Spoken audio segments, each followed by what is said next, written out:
Hi and welcome back to Learning King Kai. Ngayon guys, meron tayong mga pag-uusapan tungkol sa pinaka-issue sa ating GCash at marami tayong nare-receive na mga comments from our viewers na iba't ibang problema guys. Pero itong ating pag-uusapan ngayon at itong ating nakulikta na topic guys ay ito yung pinaka-the most na topic or pinaka-the most na issue ng GCash. So, ito ay tungkol sa GCash temporarily unavailable today. Pangalawa, GCash down or outages. Pangatlo, GCash service advisory will be right back.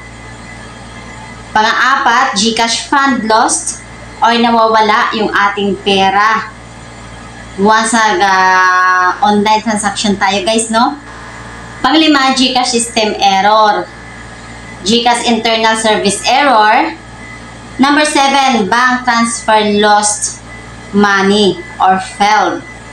Number 8, GCash SIM registration 2023. So, ito yung pinakamainit guys na topic dito sa ating GCash.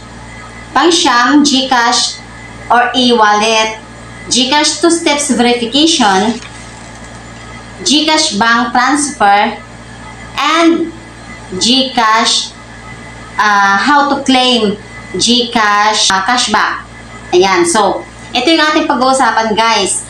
Ngayon, syempre bago tayo mag-umpisa, huwag muna natin kalimutan i-share and subscribe na rin yung ating button guys, no? And bell button na rin para update tayo sa ating mga topics. Ngayon guys, first natin pag-uusapan or first natin topics ay about sa GCash temporarily unavailable. So, ano nga po ba yung ating gagawin dito guys once na nagkaroon tayo ng or naka-encounter tayo ng ganitong problema sa ating GCash? Unang-una guys, once na pag-open natin ng ating GCash guys ay temporarily unavailable, ang gagawin natin guys, mag-refresh tayo ng ating screen or app. Ayan, mag-refresh po tayo guys, no? At pagkatapos po, lalabas po tayo sa ating app and tanggalin natin lahat ng mga naka-open na app sa ating cellphone. At pagkatapos po guys, ay papasok po tayo ulit sa ating GCash app. Ayan. So, just make it sure na malakas yung ating internet kung naka-Wi-Fi connection tayo. At kung naka-data naman tayo guys, make it sure na malakas din po yung ating sagap ng internet or yung ating data merong internet. Or kung wala naman guys, gumagana rin naman yung ating GCash kahit naka-load lang po tayo ng regular. So, paano natin gagawin to guys kung naka-load tayo ng regular? Once na mag-open kayo ng inyong GCash guys, turn on nyo lang po yung inyong data. Ayan. So, automatically guys, ay gagana na po yung ating GCash. But, nagkakaroon tayo ng problema kung minsan yung ating lugar ay mahina sumagap ng signal. So, paano po ba at paano ba natin ito intindihin itong mga signal na to sa bawat places sa buong mundo or Metro Manila o buong Pilipinas guys, no? Sorry. Well, katulad dito sa Manila guys, merong part na malakas ang Globe, may part na malakas ang Smart.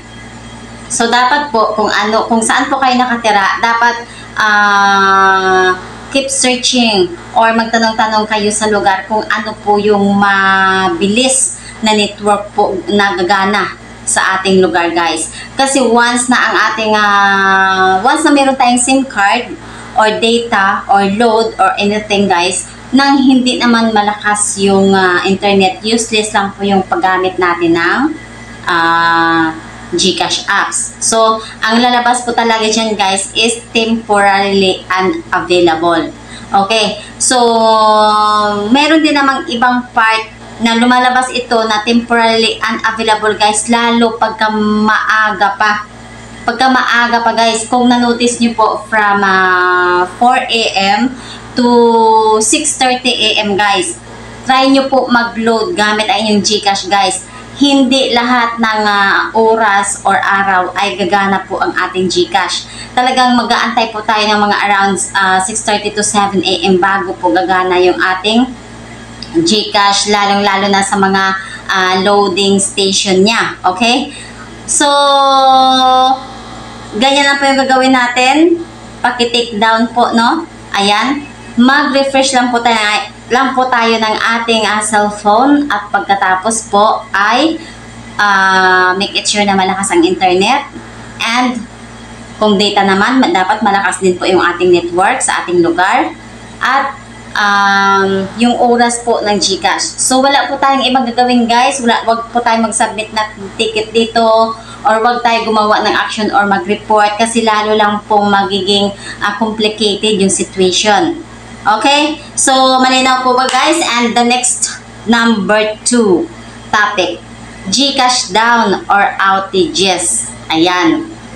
So napakaraming comment yung ating na-encounter dito sa GCash down guys, no? Or outages. Ano po ba ibig sabihin ng GCash down or outages? Ibig sabihin guys is hindi po natin siya magamit in any transaction online.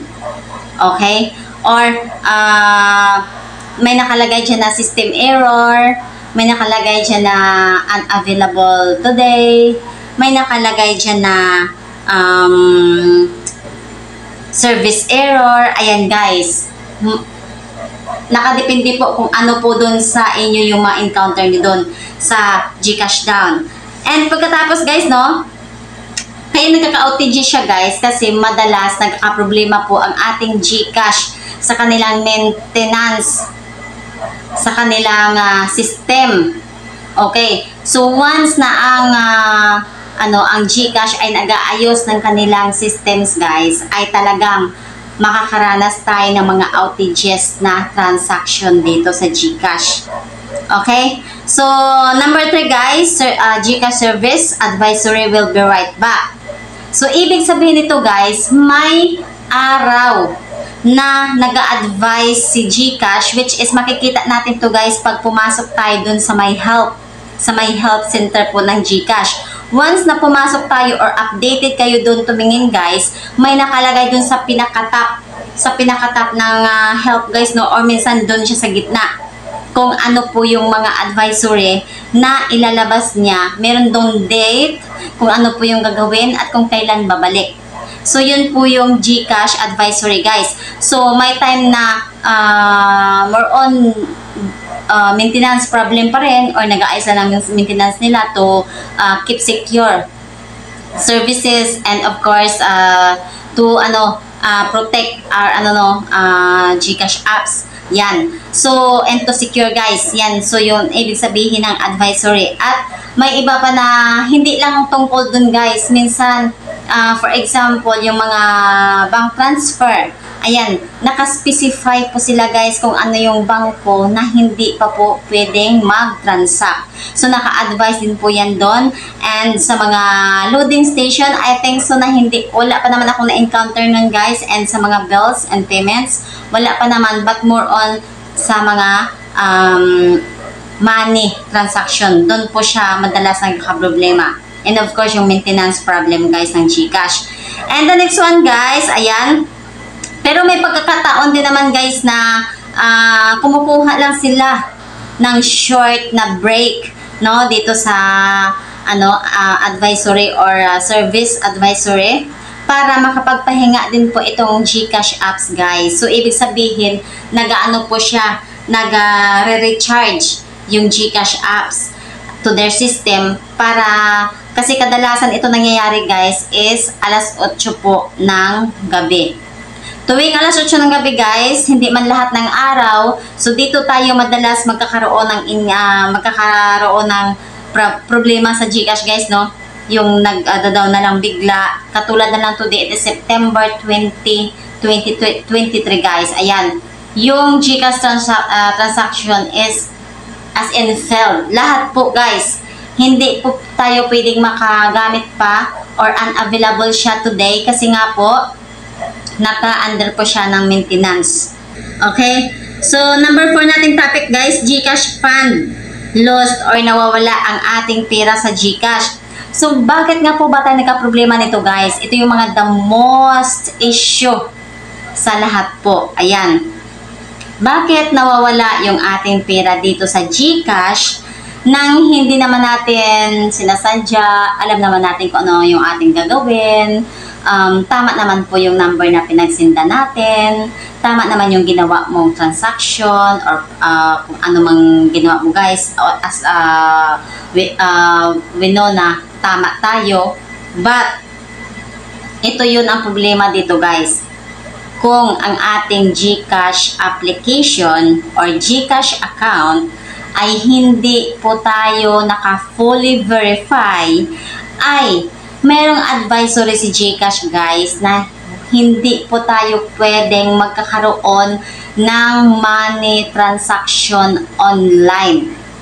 So, nagkakaroon siya ng problema, nawawala, pero actually hindi siya nawawala guys, nakahang yung ating pera dahil nga po si GCash ay sinesecure niya yung ating mga transaction.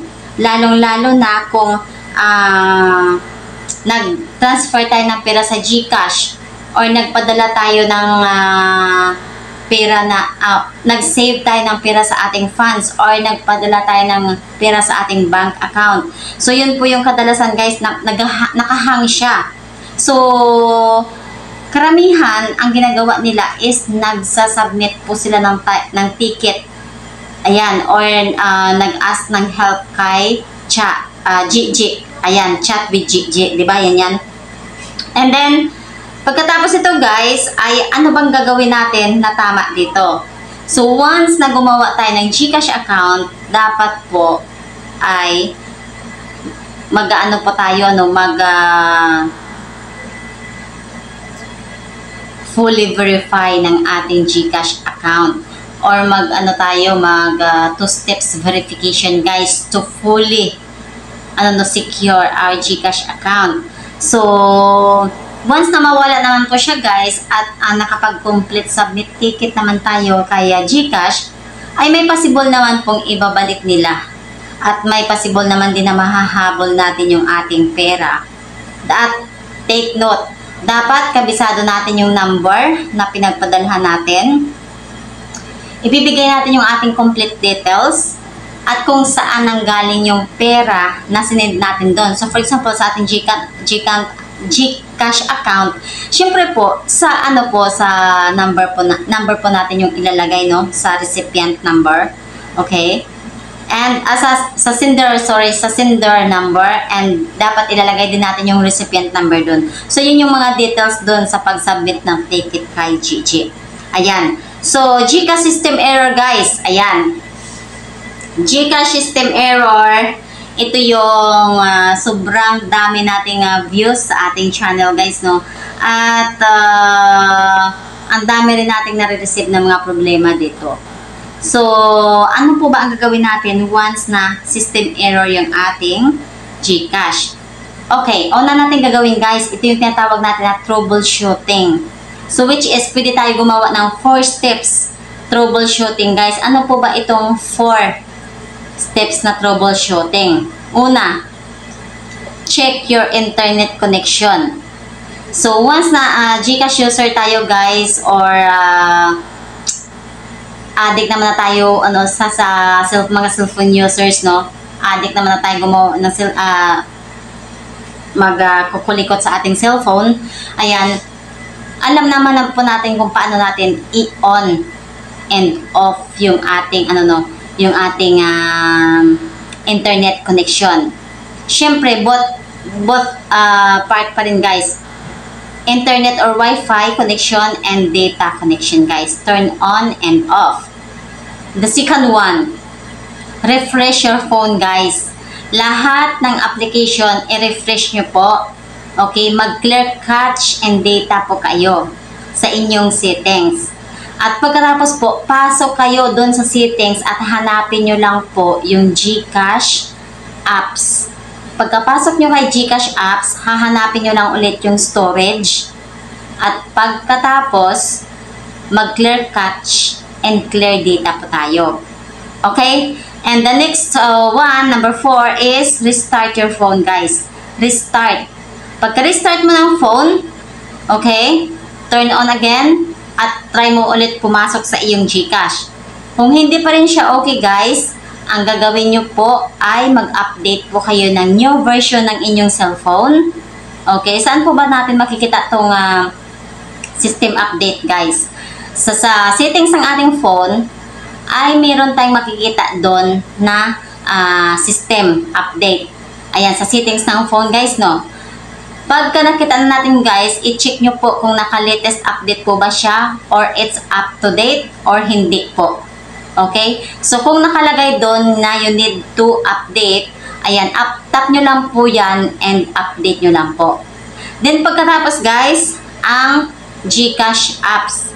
Mag-update din po kayo ng GCash apps. So, paano nyo to ma-update?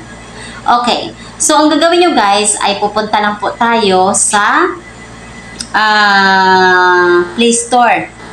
Pagkapunta natin sa Play Store, hahanapin natin doon yung GCash or pwede tayong mag-search na lang para hindi na po tayo mahirapan. I-search nyo po ang GCash at pagkatapos doon, pag may nakalagay na update, ay mag-update po tayo. Pero kung ang nakalagay naman is open, you don't need to update na, guys, dahil it's automatically nag-update yung ating phone. Okay? So, may phone na hindi nag-update ng pusa, guys. May phone naman na nag-update ng pusa. Okay? So, nakadepende po yan sa setup ng cellphone. So, pagkatapos po niyan, ayan, turn off again your phone, restart, and on. So, pagkatapos po niyan, guys, ma-resolve nyo na po yung inyong problema. So, kung hindi pa din, guys, ang gagawin nyo is uninstall your GCash. But, bago mo gagawin to, ang pag-uninstall ng iyong GCash, guys, ay dapat kabisado nyo po yung details, yung PIN number ng iyong GCash, yung inyong details sa GCash, kung ano po yung dapat hinihingi ni GCash, guys, dapat kabisado nyo po yun para hindi po tayo magkakaroon ng para hindi ma-lost yung ating GCash, guys, no? Ayan. So, malinaw po ba, guys, yung ating topic na number 5, yung GCash system error, okay? So, yun lang po yung inyong gagawin, guys. Wala po tayong ibang gagawin. Ulit-ulitin nyo lang po yun. Okay? The next one is GCash internal service error, guys. GCash internal service error. So, itong GCash internal service error, guys, ay hindi po sila magkalayo ng problema ni GCash system error. Magkaiba lang po sila ng term, pero sa gagawin mo sa iyong phone, guys, it's the same process. Wala po tayo ibang gagawin, guys. Okay? So, again, restart your internet or data. Clear cache your phone system. Update your latest version. Ayan, clear cache and clear data your GCash apps. Ayan, so, and update apps. And ganyan lang po kadali, Ayan, so, maraming nagtatanong, maraming nagko-comment, maraming nahihirapan dito sa GCash internal service error, guys. Kasi si GCash, guys, pinapaikot-ikot niya lang naman tayo. Pinikot-ikot niya po yung mga GCash users. Kasi nga po, iba't ibang term lang yung lumalabas. Pero kung susumahin natin, guys, kung mahilig ka mag-discover ng mga bagay-bagay sa iyong cellphone, it's the same process. Okay? So, hindi po natin kailangan mag-submit ticket dito. Hindi natin kailangan mag-report. But, may advice ako sa inyo, guys.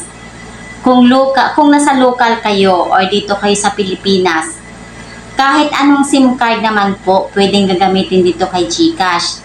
Hindi naman siya naka-exclusive sa Globe NTM network. Hindi po siya naka-exclusive doon. Kasi si GCash, guys, actually, from Globe Telecommunication, si GCash. Yun yung pinagamulan talaga niya. Pero si GCash is available siya sa lahat ng network na gagamitin mong number kay GCash.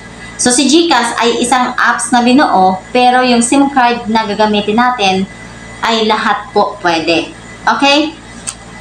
So, ngayon, once balik tayo sa may local na, guys, topic. Once na dito tayo sa may local, ay yung signal lang po yung ating kailangang ano guys, no, dapat malakas. Kung nasa abroad naman po tayo guys, okay, lalong-lalo na sa mga Middle East. Kung nasa abroad naman po tayo, ay nakadepende po kung gaano kalakas yung signal or network sa lugar na pinuntahan nyo. Like for example guys, sa Middle East tayo. Sa Middle East, pahirapan po ang signal ng smart. Actually sa abroad naman guys is smart lang talaga lahat ang gumagamit. Sa ibang bansa, walang Globe, walang TNT, walang TM, walang dito SIM, yan. Wala po guys. Ang sa abroad ay naka-exclusive lang po yung smart. Okay? Pero, hindi lahat sa abroad ay malakas po ang smart.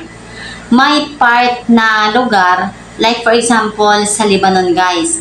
Sa Lebanon, ang signal doon ng smart is on and off. On and off.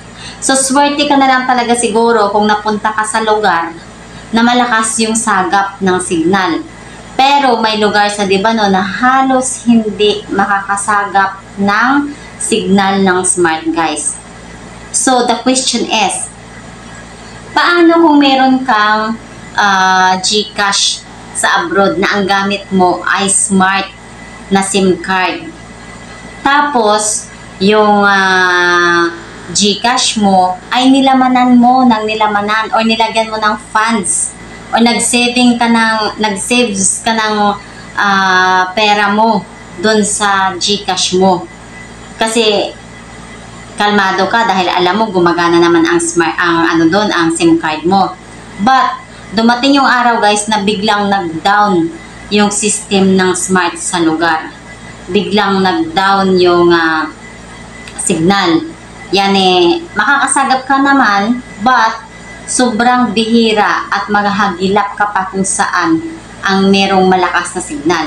So, syempre guys, pag nasa abroad tayo, hindi natin pwedeng gagawin yon. Hindi tayo pwedeng yung buong araw natin hahanapin natin na ang lugar para magkaroon ng tayo ng signal. Hindi po pwede. So, in short guys, sorry yung pera mo. Sorry yung pinaghirapan mo. Sorry yung savings mo. Imbis na mapapakinabangan mo, hindi mo mapapakinabangan ngayon kasi na-stuck doon sa GCash mo. So, ang gagawin ngayon guys, huwag po natin galawin yung ating funds sa GCash. Huwag po tayo mag-submit ng ticket kung maaari guys. Huwag tayong mag-report kung maaari. Ang gagawin nyo guys, tumawag tayo sa network ng smart at magtanong. Doon tayo pwedeng kumuha ng details kung ano yung ating pwedeng gagawin. So, yung mga smart operator guys, maaari nila tayong tulungan or bigyan tayo ng information kung paano makukuha yung ating funds or kung ano yung mga process na gagawin natin para makakuha tayo ng signal. Pero kung hindi talaga guys, ang advice ko lang sa inyo, ito yung pinaka-the best.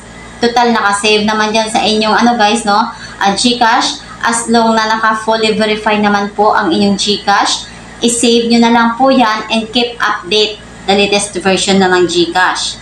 And update your phone. Basta wag nyo lang po siyang walain kasi hindi naman po siya mawawala. And the next one guys is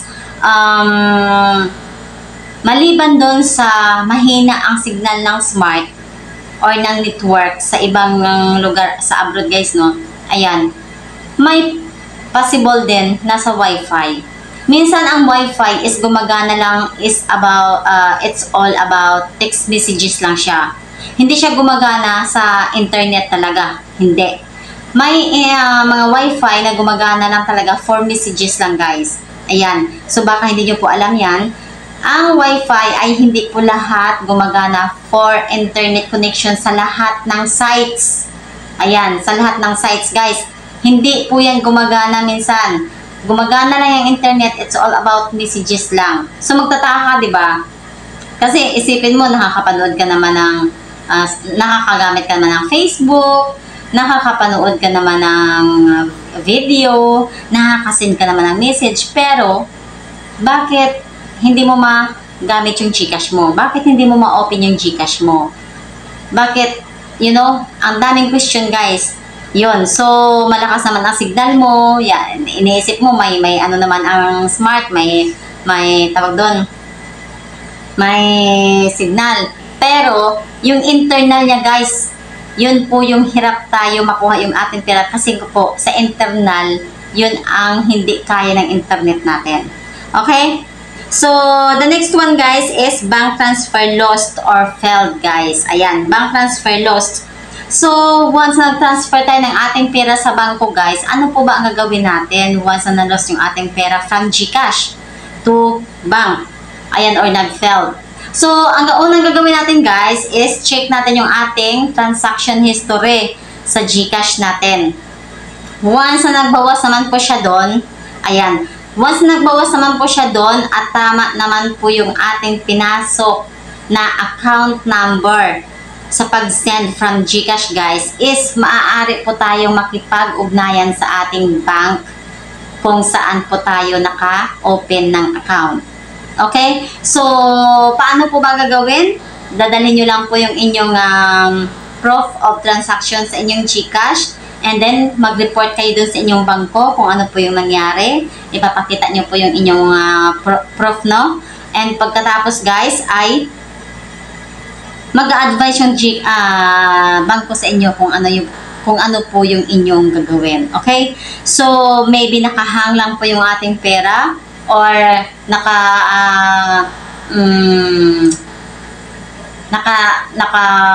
tawag doon? Ayun. So, once na nakahang yung ating pera guys, ayan, at hindi ni bangko maaayos, maaari tayong mag-report kay GCash or mag-submit po tayo ng ticket kay GCash. Okay? So, yan. At kung alam po natin guys, na nagkakaroon ng problema kay GCash through bank transfer guys, wag na po nating ulit-ulitin. Hayaan na po natin si GCash at mas maigi nang pupunta na lang talaga tayo sa ating bangko. Huwag na nating ipagpumilit kay GCash na nagkakaroon na tayo ng problema pero sige pa rin tayo guys, dapat po hindi. So once nagkakaroon tayo ng problema kay GCash guys, sit aside na muna si GCash. Okay? So next is GCash SIM Registration 2023. Ayan, ito yung pinakamainit na topic from April to August. Okay, kung hindi ako nagkakamali. Ang dami nating na-receive guys na mga comment tungkol dito. At kung nakabasa po kayo sa advisory ni GCash or na naging alert po kayo, meron siyang advisory na anong sabi niya guys? Dapat yung ating mga GCash number na nakaregister dito sa GCash ay dapat po is i-register natin or ipasok natin sa SIM registration. Kasi po, once na hindi po natin pinasok yun, ay may possible na magkakaroon po ng problema sa mga online transaction like express send money, bank transfer, ayan. Itong dalawa na to, kung hindi ako nagkakamali, ito po yung tinarget ni GCash na yung mga hindi nakaregister na SIM, hindi niya i-honor na magkakaroon po tayo ng mga online transaction guys. So, sobrang dami ang nagkaroon ng problema dito guys sa SIM registration na to. At sobrang dami na mga GCash users ang nagkakaroon ng problema. Yung mga ninakaw yung kanilang funds. Yung basta-basta na lang nawala yung kanilang funds. Yung hindi nila alam sino kumuha sa kanilang funds. Hindi naman sila nag-cash out. Hindi naman sila nagkaroon ng transaction. Pero bigla na lang daw nawala. So bakit ito nangyari guys? Bakit nawala? Kasi unang-una, si GCash guys ay hindi po yan magpo-proceed yung ating transaction hanggat hindi siya nagsisend ng code sa atin. Once na nag-cash out tayo kay GCash guys, may code po tayong nare-receive. So for example, yung iba ang nag-cash out sa ating GCash, hindi pwedeng pagka-cash out nila sa ating GCash ay automatically okay na po. Hindi po pwede yon. May code po tayong marireceive. May code po tayong ma-receive, yung 6-digit code na ma-receive from GCash, or mag-a-ask si GCash sa atin guys kung talagang nag-withdraw ka sa ganitong shop o store o kung ano pang mga transaction dyan. Nag-a-ask siya at andun po yung details. So, magtataka ka, bakit nawala yung kanilang pera dahil lang doon sa SIM registration na yon.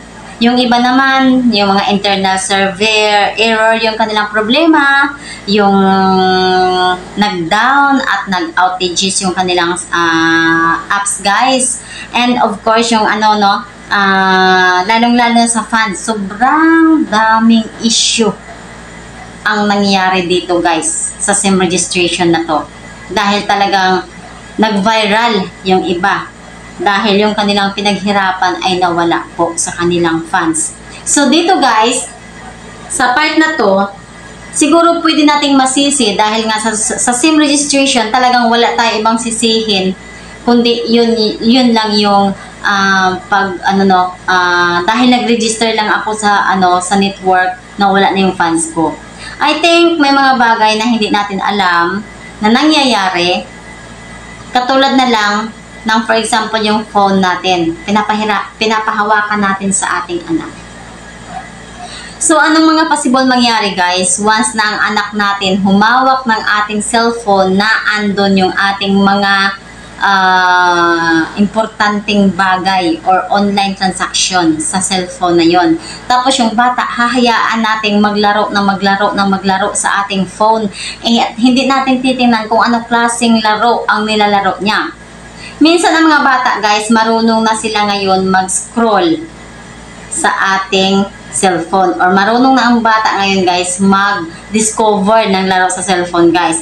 Kahit hindi natin yan sila tuturuan. Mag-swipe lang yan sila. Sa ating Google guys, doon sa window ng Google, merong nakalagay doon na mga suggested games. May mga suggested games pong nakalagay doon at yun po ay more on doon may mga bayad po. So how about kung ang ating anak ay pinindot po yun, tapos nagpindot-pindot na lang siya, hindi na po niya alam kung ano yung pinagtatap niya sa ating cellphone. At bigla na lang, bang! Yung GCash na pala natin ang nadali guys. So, once na nag-tap tayo ng payment method na GCash ang ginamit natin guys, any transaction, mawawala po talaga ang inyong pera sa inyong funds dahil once na nasa Google ang ating GCash na transact sa payment method guys, ay automatically magbabawas po yan sila sa ating funds. Okay? So take note, once na ang GCash natin assign doon sa payment method sa Google guys, ay once na meron tayong binibili sa Google, ay automatically magbabawas po sila sa ating GCash through our payment method. Okay? So, ingatan po natin, wag po natin ipahawak sa ating mga anak yung ating cellphone. Lalong-lalo na kung meron tayong mga online transaction, katulad na lang nito, meron tayong GCash. Ayan. Kasi kahit ang GCash natin guys, nakalock po yung GCash natin guys, hindi mabubuksan ng anak natin yan kasi merong finger authentication or merong PIN. Hindi nila mabuksan yan. Pero, once na sa Google sila, nag-tap doon at accidentally natap nila yung yung payment method at ang GCash na assigned is automatically guys, ubos ang inyong pera sa GCash kasi ibabawas ni Google doon. Okay?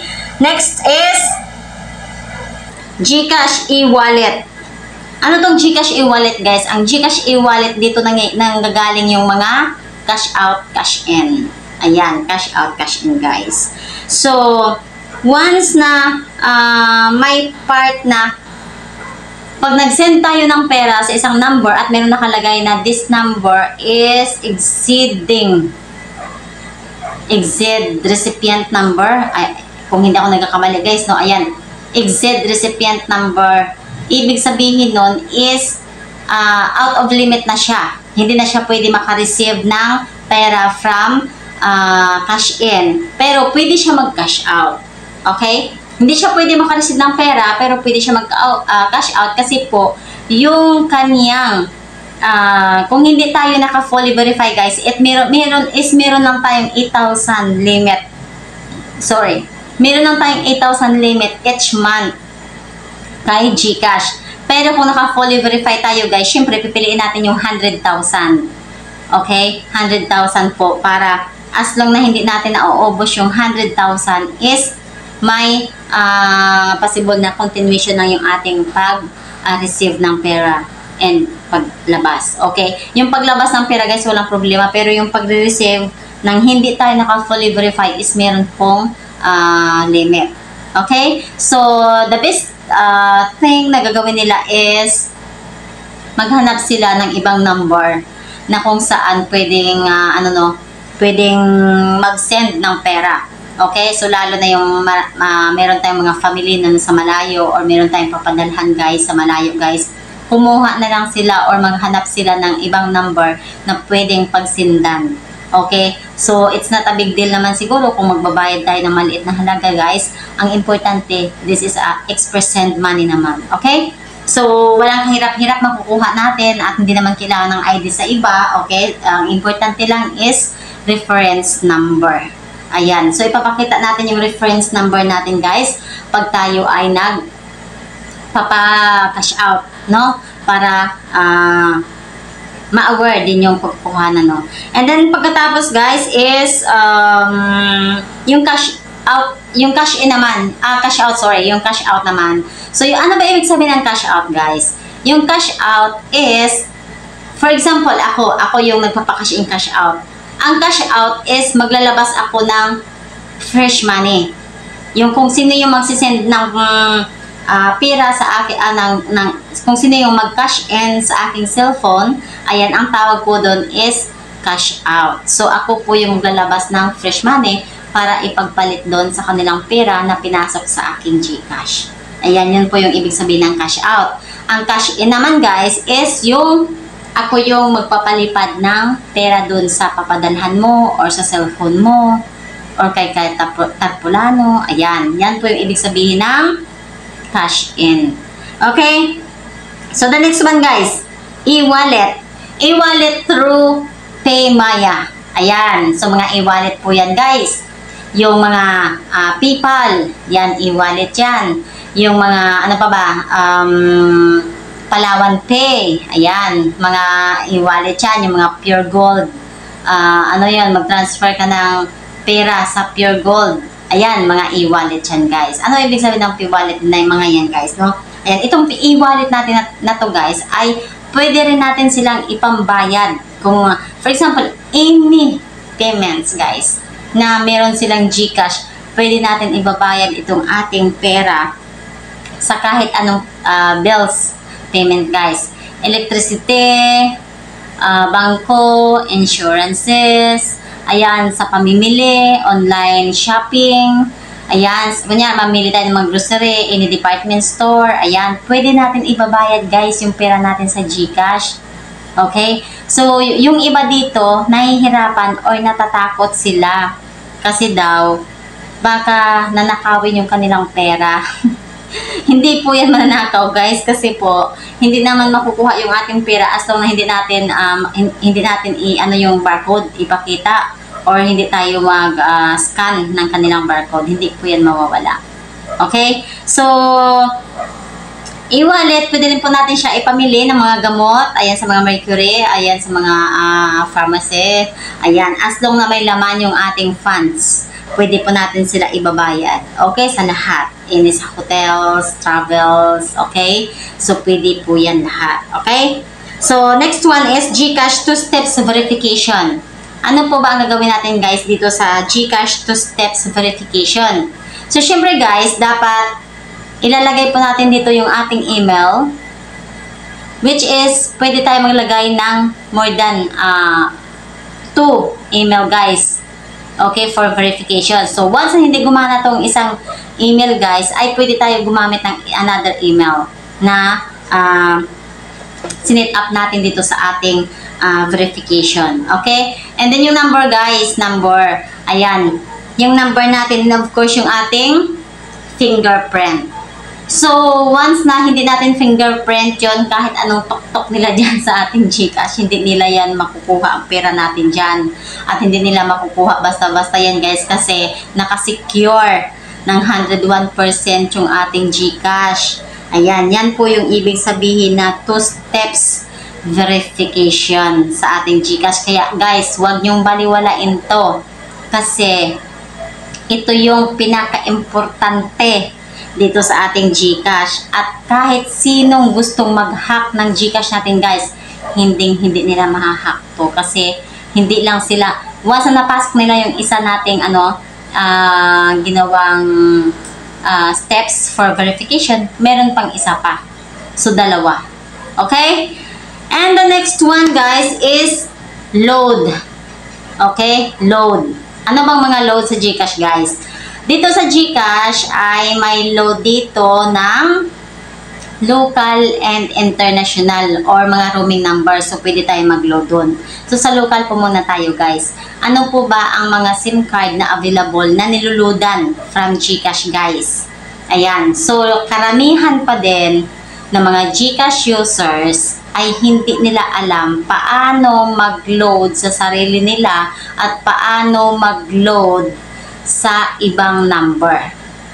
Take note, ang paglo-load, guys, gamit ang GCash is maaari mong gagawin through your profit or income everyday. So, maliit na halaga, guys, maliit na puhunan, pero pwede ka nang kumita pambili ng asin sa bahay. Okay? So, ano po bang gagawin natin, guys? At ano bang mga network to? First, sa network muna tayo, guys. Available dito ang Globe, Smart, dito SIM, TNT, and TM. Okay? SIM card pa lang po yan, guys. Paano yung mga packet Wi-Fi? Yung mga broadband na tinatawag? Yung mga Wi-Fi na mga niluludan, guys. Ayan. Of course, big advantage talaga ang GCash, guys, kasi pwede rin mag-load dito sa GCash. Dito po natin yan lahat makikita sa loading station ng GCash, guys. Okay, sa loads. Okay. Diyan sa may apps, pagpasok mo, may nakalagay dyan na send money, loads, banks, bells, and many more. Ayan. So, basahin nyo lang po yung bawat category dyan, guys. So, pagpasok nyo po dyan nyo na po ngayon makikita yung mga transaction. Ayan. Next. Ano ba klase mga load dito sa GCash? Okay. So, dito sa GCash, guys, ay ito yung sobrang pinadali nila na set up dito sa GCash. Dahil dito kay GCash ay andito na po lahat ng mga auto-registered na. Okay? Ano ba ibig sabihin ng auto-register? Ibig sabihin, guys, naka-register na siya once na pumasok sa recipient number na luludan. Hindi na kailangan ng recipient number na naludan na magpaparegister pa siya, guys. Maliban lang kung ang ipapaload ng recipient number is regular. Ibig sabihin ng regular, guys, hindi po siya registered. Pero kung ang ating customer ay nagsabi na auto-register na, guys, at karamihan na ngayon, guys, hectic na ngayon at sobrang na ngayon, advanced na kasi ang mga tao nasanay na rin sila sa GCash at nasanay na rin sila sa mga load dito sa GCash. So, pag sinabi nila na pag sa call, nakasit up din naman yun, guys, doon sa loob ng ng loading ng network. For example, gusto mo puro calls lang. O, andun din naman po, ibabasahin nyo lang po yung mga packages na nakaset up sa loob ng loading station, guys, or loads, guys, no? Ayan. Nakaset up po yan dun lahat. At yung mga packages, guys, ibig sabihin nun is, for example, ilang araw yon. Pangalawa, gaano karami yung MB or gigabytes ng iloload mo. Ayan. So, nakadepende po dun kung magkano ano. Ayan. Ngayon, sa broadband naman guys, or sa packet wifi, ganun din po.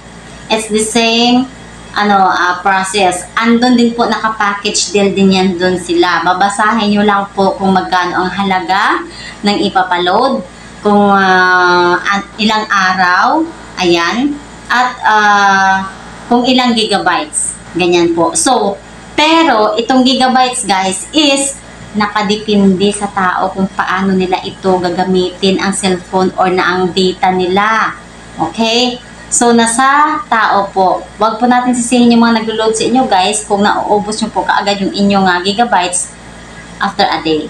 Kahit sabihin natin na 7 days po yung nakalagay doon, pero naubos nyo kaagad ng 2 araw lang guys, hindi na kasalanan ng naglo-load sa inyo ha. Kasalanan nyo na po yan. Bakit? Sobra po kayo malakas manood ng video, I think so. Well, anyway guys. So, yun po yung mga nilalaman doon sa loads. Okay? So, doon din po sa GCash guys is pwede po tayong magbayad ng ating mga insurances. Like Kukulife, ng SSS, Pag-ibig. Ang wala po dito sa Pag-ibig, ang wala po dito sa GCash ay yung PhilHealth po. Yung PhilHealth is naka-exclusive po siya guys. Wala po siya dito sa ating GCash. Hindi siya belong. At pwede po tayo magbayad ng internet natin dito sa GCash. Ayan, hanapin nyo lang po yung utilities or bells. Okay? Yung bells, guys. Pagka-tap nyo ng bells, makikita nyo po dyan, pwede kayo magbayad ng inyong Meralco, ng inyong Manila Water, or kung anong water agency kayo. Pwede tayo magbayad dito ng ating mga insurances. Pwede tayo magbayad ng ating home credit. Pwede tayo magbayad sa ating mga bangko, or pwede rin po tayo magbayad in transaction na meron silang GCash number guys, or GCash account. Okay? So, ang GCash napakagandang apps para sa akin, no? As long na i-follow lang natin yung instruction ni GCash guys. Wag na wag po natin hayaan na hindi po tayo fully verify para po hindi masayang yung ating pera dito. Okay? So, the next one guys is yung ating GCash bank transfer. Ayan. Yung bank transfer guys is available yung Metrobank, Land Bank, and madami, BPI Bank. Ayan.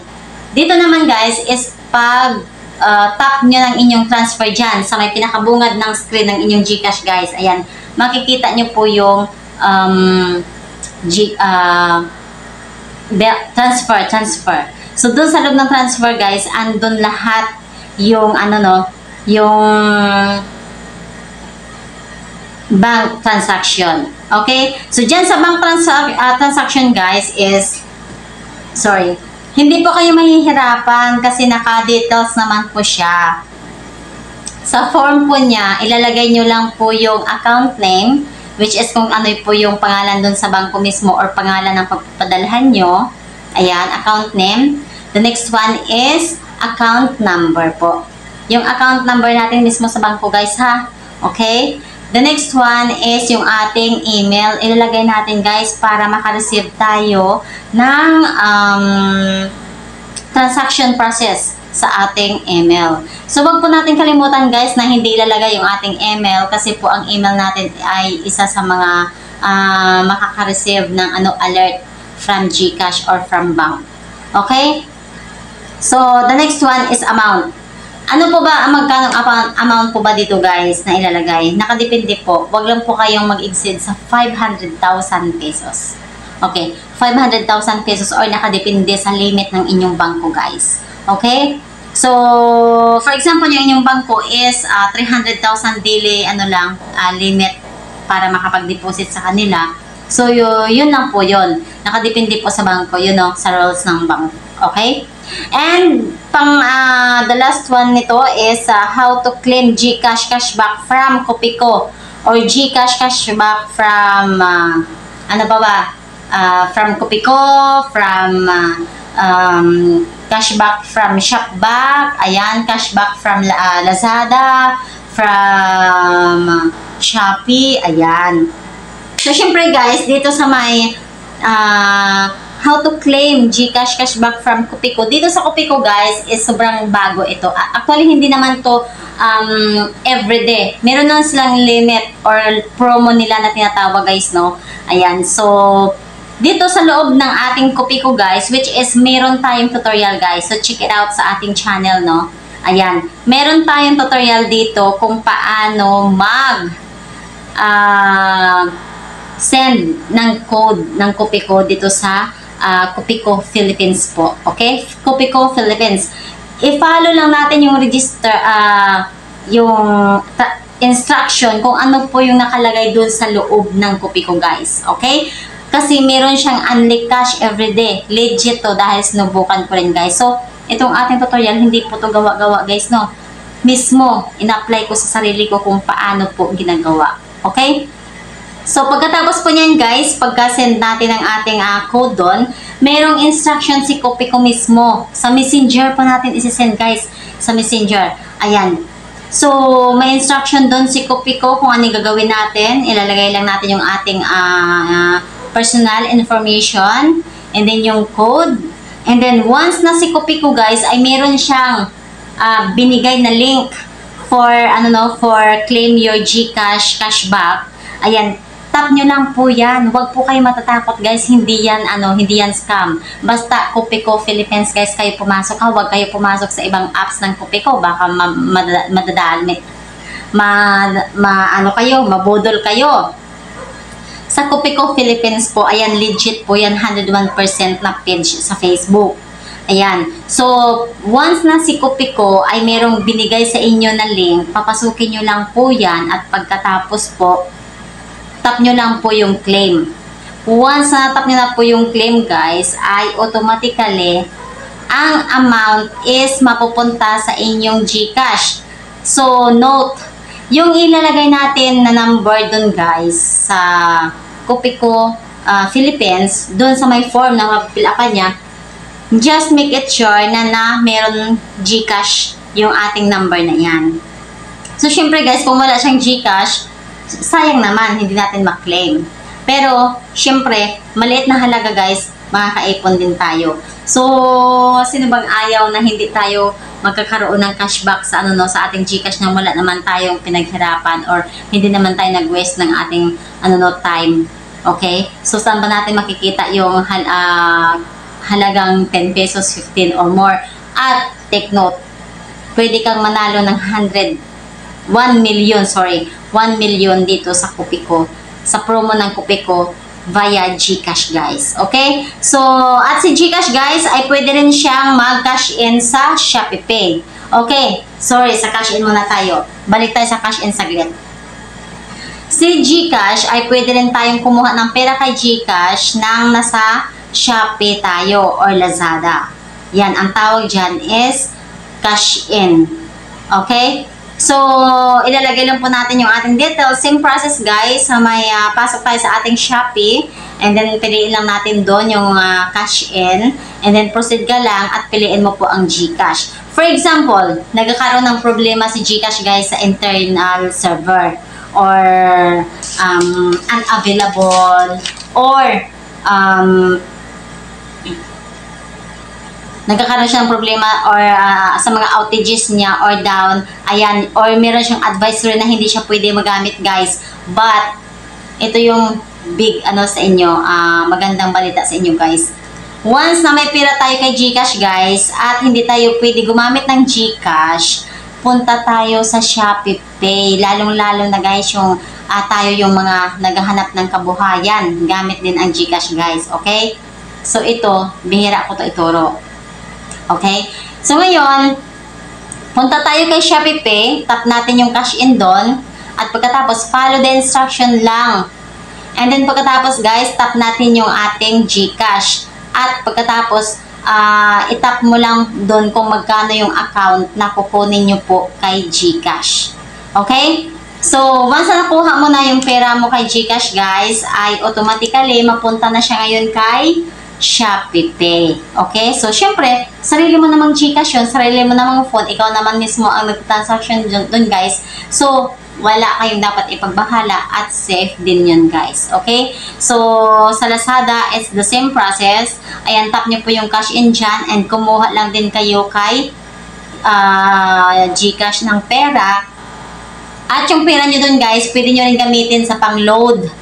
Lalo kung naglo-load kayo guys, kung meron kayong mga tindahan dyan, kung meron naglo-load kayo sa bahay o kung saan ka man sulok ng mundo, as long na dala mo ang cellphone mo, ay pwede kang kumuha kay GCash ng pera. So, wala pong problema yun guys kasi mapapasa naman yung pera dun kay Shopee or kay Lazada. Okay? So, yan po yung ating topic for today. Ito yung the most common issue dito sa GCash nitong 2023 guys. So sana nakatulong to sa inyo guys at sana nakapagbigay ito ng kaalaman sa inyo. Huwag na huwag po natin kalimutan guys na mag-take down dito sa ating topic na to para po magkaroon din po kayo ng idea. Magkaroon po kayo ng mga tawag doon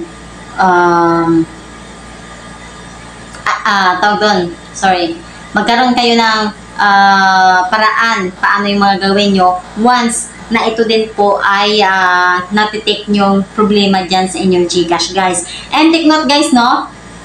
Sino po ba ang, dito sa ating buong topic na to guys, sino po ba ang pinaka-affected dito? Siyempre guys, tayong mga GCash users. Ayan. Ang pinaka-affected dito, tayong GCash users kasi po, tayo yung mga gumagamit talaga ng GCash apps okay sa ating mga transaction. So, lahat ng ating dito guys, topic, ayan, ito lahat ay nasubukan ko po ito lahat. Dumaan tayo sa matinding research, dumaan tayo sa matinding kaalaman kung paano gagawin. At ako po, sa sobrang dami ko nang na-encounter na problema sa GCash guys, never kong nasubukan na mag-submit ticket po sa GCash. Okay? So, next one is, next time, ito yung ating topic guys. So, next time, dyan dito sa ating tutorial guys, ay meron tayong mga tutorial all about GCash guys. No? Sobrang dami ng ating tutorial. Check it out lang yung ating description. At syempre, check nyo rin po yung ating channel guys. Ayan, dyan sa ating playlist. Andyan po yung iba't ibang tutorial about GCash. At syempre, itong ating topic lang ta guys, uulitin po, itong ating topic ay ito lang po talaga yung the most issue ng GCash. At dito talaga, sobrang daming struggle. Lalong-lalo na sa kanilang mga fans. Okay? So, dito na magtatapos ang ating topic sa ngayon. Ayan. At wag na wag po natin kalimutan guys, no, i-share yung ating video na to. At sana nakapagbigay ito ng kaalaman sa inyo at nakapagbigay ako ng idea sa inyo guys. At sa mga gusto pang more topic about GCash guys, ayan, wag nyo pong kalimutan na mag-iwan kayo ng comment sa ating comment section guys. Na-notify ko yung inyong comment ay gagawa po tayo ng paraan at hindi ako magsasawang tulungan kayo sa inyong mga GCash problem or issue. Ayan, so keep watching lang guys. And kung meron kayong mga hindi naintindihan dito sa ating tutorial, ayan, comment pa rin kayo para po makapag-tutorial tayo ng individual or gagawin nating one by one. Ayan, so thank you so much and see you around. Hi! In this tutorial, I will gonna show you how to transfer funds from GCash to Land Bank. So, it's easy guys at madali lang sa inyo. Pasok po kayo sa inyong GCash and pagkatapos log in your biometrics lang or PIN. So, depende po sa dalawa na yan kung ano po yung fit sa inyong phone. Then, pagkatapos guys, tap mo yung transfer at pagkatapos, tap mo ang Land Bank. Ayan. So, dito guys, ayan, ilalagay natin yung ating amount. Ayan, kung magkano po yung ating isi-send sa ating bank account. At pagkatapos po yung ating bank name or account name. Ayan. So, make it sure na tama yung spelling natin guys, no? At pagkatapos guys, sa may baba, yung ating bank account number. Ayan. So, once na inilagay na natin to at nakompleto na po siya guys, and then, tap send money. Once na tap na natin yung ating send money guys, and makikita po natin dito yung pinaka-receipt or full details, and pagkatapos continue lang po natin. After mo ay continue guys, makaka-receive tayo ng code from our SMS. So kunin lang po natin yan and ilalagay lang po natin dito sa my 6-digit number. Pagkatapos na, tap lang po natin yung submit. And well done. Ito na po yung ating receipt at makikita din po natin dito sa ating email or dito sa loob ng ating GCash history or sa ating inbox. And well done. Nakatulong ba sa iyo ang katulad nitong tutorial? Kung oo, please don't forget to hit like, subscribe, and share sa ating video.